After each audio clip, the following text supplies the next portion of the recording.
Bonjour à tous et bienvenue dans ce 6h30. 386 tonnes de riz et de sucre, c'est une enveloppe de plus de 6 millions de francs CFA. C'est le don du président de la République, Alassane Ouattara, à l'ensemble de la communauté musulmane. Il a été réceptionné par les responsables du Conseil supérieur des imams en Côte d'Ivoire ce mardi 30 mai au siège du COSIM situé dans la commune de Trècheville.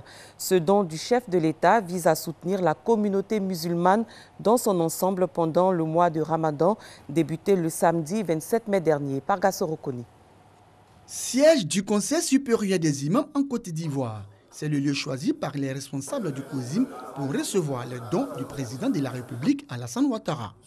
386 tonnes de sucre, 386 tonnes de riz et une enveloppe de plus de 6 millions de francs CFA. C'est la valeur de ce don symbolique remis officiellement par Aliou Soumaoro, directeur du cabinet du ministre des Affaires présidentielles, émissaire du chef de l'État. Objectif, soutenir la communauté musulmane pendant ce mois de Ramadan. C'est ici que nous avons l'habitude chaque année de faire ce don. Et nous sommes venus, comme à l'accoutumée, remettre le don de sucre et de riz du chef de l'État à cette communauté à travers leur grande association. L'émissaire du chef de l'État n'a pas manqué d'exhorter imams, guides religieux, prédicateurs et fidèles musulmans à multiplier prières et adorations pour la stabilité et la paix en Côte d'Ivoire. Vous savez ce qu'on a connu comme événement depuis le mois de janvier. Il faut faire des bénédictions pour qu'on sorte de cette turbulence-là et faire face aux préoccupations des populations, c'est-à-dire au développement de la Côte d'Ivoire. Message bien perçu par les responsables du Conseil supérieur des imams.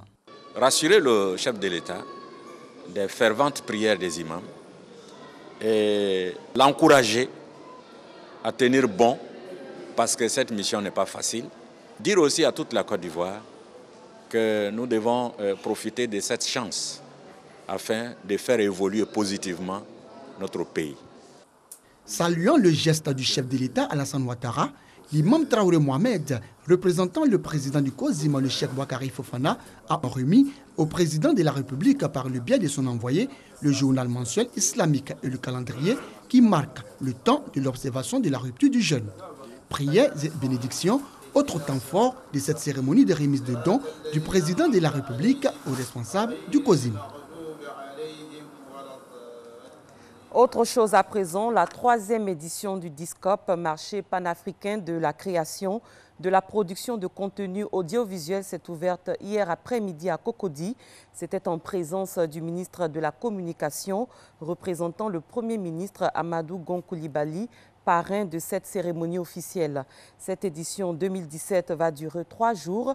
Elle sera meublée de tables rondes, d'expositions et de rencontres B2B. Franck Wadiou. Le contenu de programme audiovisuel au centre des attentions, une tradition pour le marché panafricain de la création et de la production, le DISCOP. Pour l'ouverture officielle, des professionnels du secteur, notamment des acheteurs de contenu, des promoteurs et des producteurs. Le DISCOP en 2017 a ouvert dans la dynamique d'une industrie numérique porteuse de développement en Afrique. Cette problématique est encore plus d'actualité au moment où la plupart des pays d'Afrique subsaharienne démarrent leur processus de migration de la télévision, de l'analogique vers le numérique, et où chacun mesure plus qu'avant le potentiel que représente une industrie audiovisuelle nationale forte. Le développement du secteur, une nécessité, l'audiovisuel étant source de richesse. Le Nigeria, par exemple, pèse plus de 3 000 milliards de francs CFA l'année. Pour la Côte d'Ivoire, l'organisation du DISCOP donc apparaît comme une alternative de choix pour fédérer les énergies. Cela est à notre portée. Du contenu attractif souhaité par tous, l'État ivoirien dans la démarche de la libéralisation du secteur. De l'audiovisuel. Le gouvernement vient de décider de prendre en charge directement la création de la future Société nationale de diffusion qui permettra aux premiers éditeurs désignés, conformément à leur cahier des charges, de lancer leurs activités dans les meilleures conditions. Une première journée du DISCOP consacrée aux différentes sessions de réflexion, formation et projection de séries prometteuses meubleront les prochaines rencontres. En économie, la Direction générale du Trésor repart à la conquête de nouveaux usagers des banques et établissements financiers de Côte d'Ivoire. Après l'édition 2016, le Trésor est en campagne à compter du mardi 30 mai au titre de l'année 2017. Les régions concernées sont le Gontougo et le Haut-Sassandra. Les pouvoirs publics veulent porter le taux de bancarisation au sens strict à un minimum de 20% d'ici à 2020. Noël Niagnou. Abidjan Plateau. La rue des banques, parce qu'elle concentre le plus d'agences sur le périmètre d'Abidjan. L'imagerie populaire ignore depuis son appellation de rue Joseph Anoma. Les pouvoirs publics veulent réconcilier cette appellation avec le nombre d'Ivoiriens usagers des banques et établissements financiers. À ce jour, ils sont 16 sur 100 à disposer de comptes bancaires. C'est le taux le plus élevé de l'Afrique de l'Ouest et du Centre. Les pouvoirs publics veulent porter ce taux à au moins 20% après la croissance des 10 dernières années, de 5,1% en 2007 à 16% en 2016. Surtout qu'avec ses 24 structures, la Côte d'Ivoire compte le plus de banques et établissements financiers de l'espace UEMOA et de la CEMAC, Communauté économique et monétaire, des États de l'Afrique centrale. Comment s'y prendre? Une solution: sensibiliser, informer les populations sur les avantages des services financiers modernes.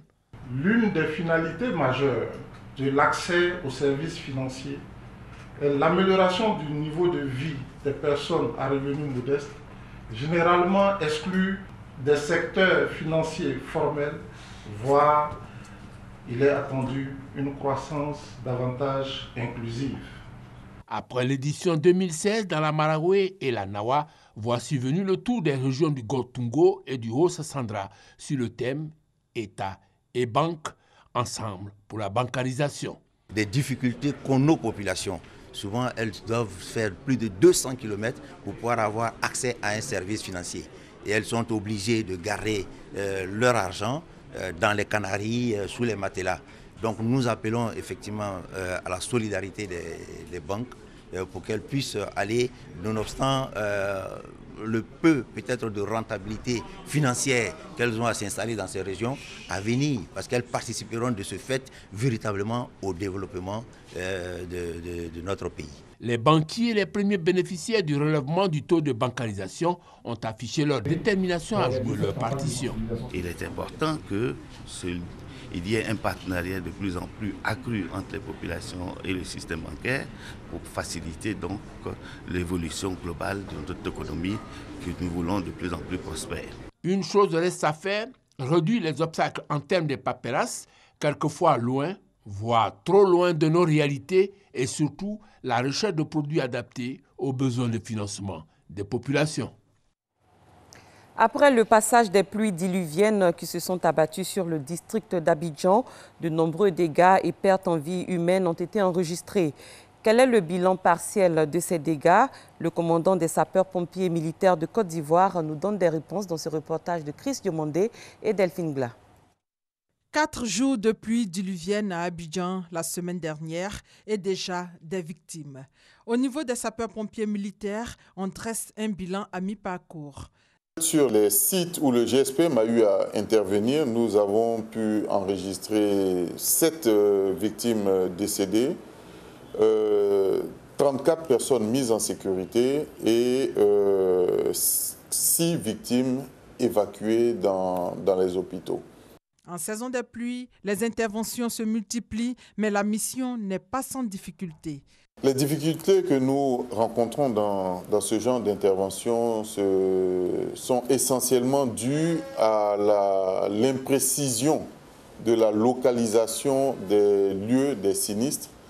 Et très souvent, les personnes qui sont en difficulté face à la montée des eaux attendent vraiment la dernière minute pour nous alerter. Donc, quand nous arrivons, soit nous avons un accès très très difficile à ces personnes-là, soit nous arrivons carrément lorsque les victimes sont décédées. Pour éviter que la saison des pluies n'endeuille encore des familles dans le district d'Abidjan, les populations sont invitées à être plus vigilantes. Nous avons les hommes et les moyens pour pouvoir intervenir. Mais pour intervenir efficacement, il faut que nous soyons avertis dans des délais raisonnables. À tous ceux à qui ce genre de situation peut arriver, de ne pas tarder à appeler les secours. Et quand on constate que les eaux montent dans une maison, quand on a encore la possibilité de sortir, il faut bien sortir de la maison, ne pas attendre la dernière minute et se retrouver coincé par la montée des eaux. Ça peut être fatal. La saison des pluies ne fait que commencer.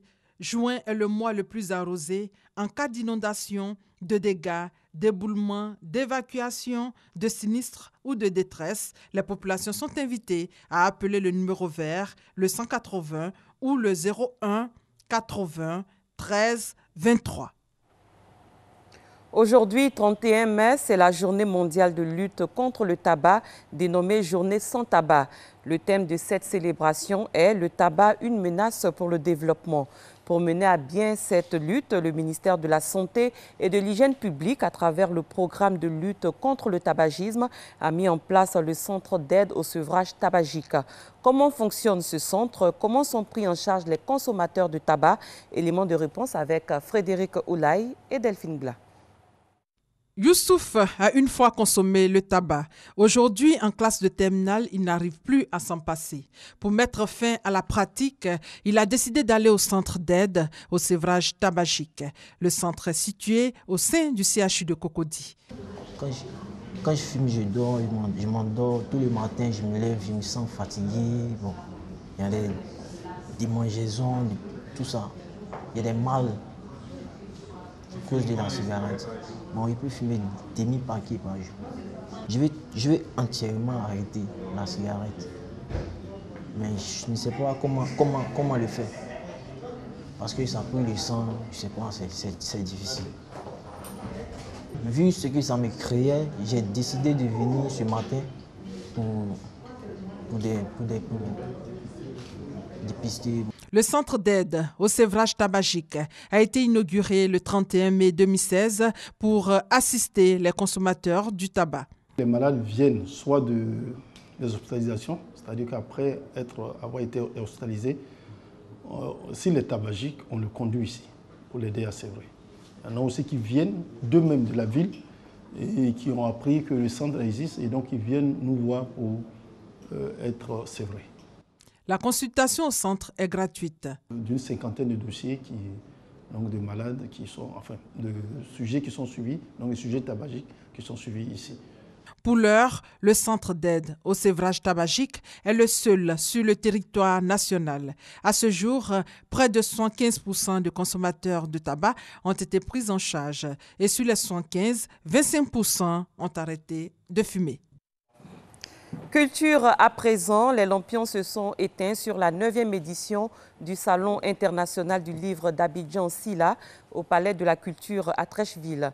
Ce 9e salon avait pour thème le livre au cœur de la famille.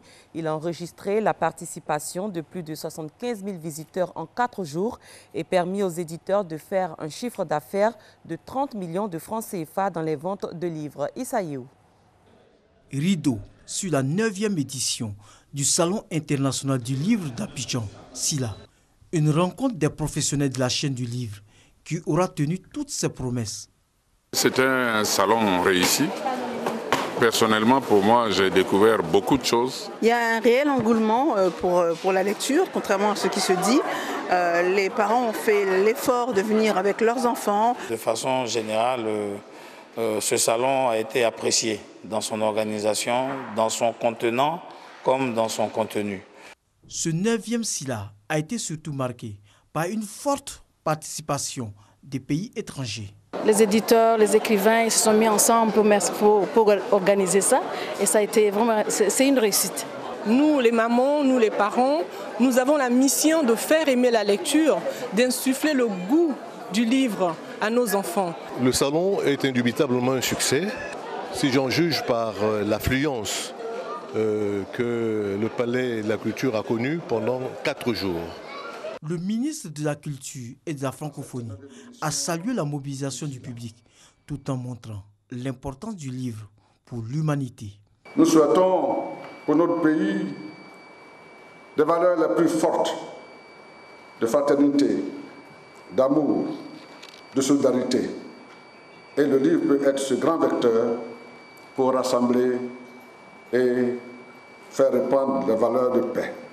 Cette 9e édition d'Isila a eu pour inviter le Royaume d'Espagne.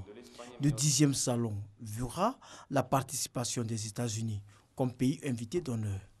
En termes de participation, le SILA a mobilisé 75 000 visiteurs en 4 jours et permis aux éditeurs de faire un chiffre d'affaires de 30 millions de francs CFA. À l'étranger, la capitale irakienne a été hier la cible de 2 attentats. Bilan, environ 30 morts. Un kamikaze a fait exploser une voiture piégée dans le quartier populaire de Karada. Le second attentat à la voiture piégée s'est produit sur l'un des principaux ponts de Bagdad. La première attaque a été revendiquée par l'organisation État islamique. Aux États-Unis, le directeur de la communication de la Maison-Blanche a démissionné. Arrivé il y a seulement 3 mois, Mike Duke évoque des raisons personnelles.